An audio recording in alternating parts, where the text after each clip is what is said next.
ሰላም ቤተሰብ እንዴት ናችሁ? ዛሬ ስለ አስደናቂዋ ማየትና መስማት ሳትችል አሁን በዚህ ሰዓት የሌሏት ነገሮች ሙሉ በሙሉ ያሉት ሰው ማድረግ የሚከብደውን ነገሮች ስላደረገችው ሴት ሄለን ከለር ህይወት ለትንሽ ደቂቃዎች እንማራለን። ለዚህ ቻናል አዲስ የሆናችሁት ሰብስክራይብ በማድረግ የዚህ የመነቃቂያና የእውቀት ቤት ጎራ በሉ። ቪዲዮ ከመጀመራችሁ በፊት ላይክን በማድረግ ሀሳብ አስተያየታችሁን ኮሜንት ላይ አስቀምጡልኝ። ከዚች ልጅ ህይወት ጠቃሚ ነገር ትወስዱበታላችሁ ብዬ ተስፋ አደርጋለሁ። ቀጥታ ወደ ቪዲዮ እንሂድ።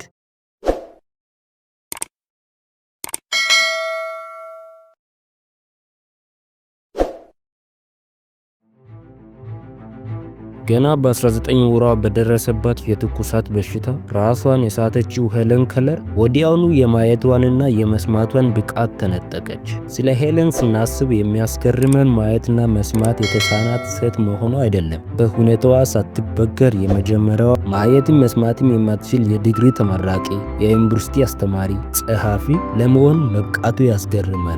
ለዚህ ያበቃትን አመለካከቷ በአጭር ቃል ስታስቀምጠው ውስንነቴ ላይ አተኩሬ አላውቅም፣ ልቤንም በሐዘን አይሞሉትም። አልፎ አልፎ አንዳንድ ናፍቆቶች ቢመጡብኝም እጅግ በጣም ስስ ስሜቶች ናቸው። ሄለን ከለር በውስንነታቸውና በገደባቸው ላይ ለሚያተኩሩ ሰዎች ካስተላለፈችው ብዙ መልእክቶች መካከል የራስን ሁኔታ እያዩ ሲያዝኑና ከንፈር ሲመጥጡ መኖር ክፉ የተባለው ጠላታችን ነው። ለዚህ ጠላት ራሳችን አሳልፈን ከሰጠነው በዚህ ዓለም ውስጥ ምንም ጥበብ የሞላው ነገር ማድረግ አንችልም። ያለ ነገር ወይም ሁኔታ ሌላው ሰው ካለው ነገርና ሁኔታ ቢያንስም እንኳን ሰው መሆኑ ግን ከማንም አያንስም። ክብር ያለው ሰውም የመሆኑ ጉዳይ ነው። ስለዚህ የገጠሙን ሁኔታዎች ተጋፈጣቸው፣ ቀና ብለህ ለመኖርም ወስን። በዚች ምድር ላይ ያለ ጀግና እስካሁን ምንም ክፉ ያልገጠመው ወይም ጎደሎ ነገር የሌለው ሰው አይደለም። ጀግናው ከገጠመኞቹ አልፎ የሚሄደው ሰው ነው። አንገቴን በፍጹም አታቀርቅር፣ ሁል ጊዜ ቀና በል። ይህችን ዓለም አይኗን ተመልክታት በድፍረት ነው።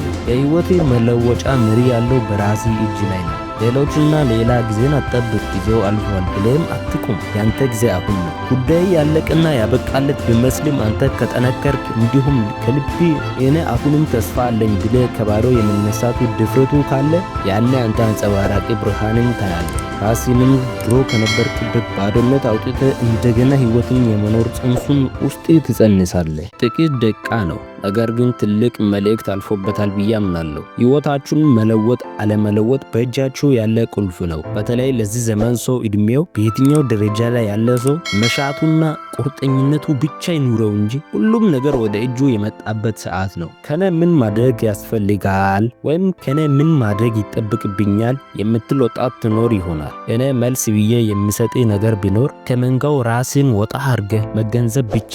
እናም ምን እየቀጠለ እንዳለ ምን እንደቆመ ትገነዘባለህ። ብቻ ራስን ከመንጋው ነጠል አድርገም ሁኔታውን ለማየት ሞክር። ሰብስክራይብ ማድረግን አረጋግጥ። እዚህ ጋር ስለ ገንዘብ የሰራሁት ቪዲዮ አለ፣ እዛ እንገናኝ።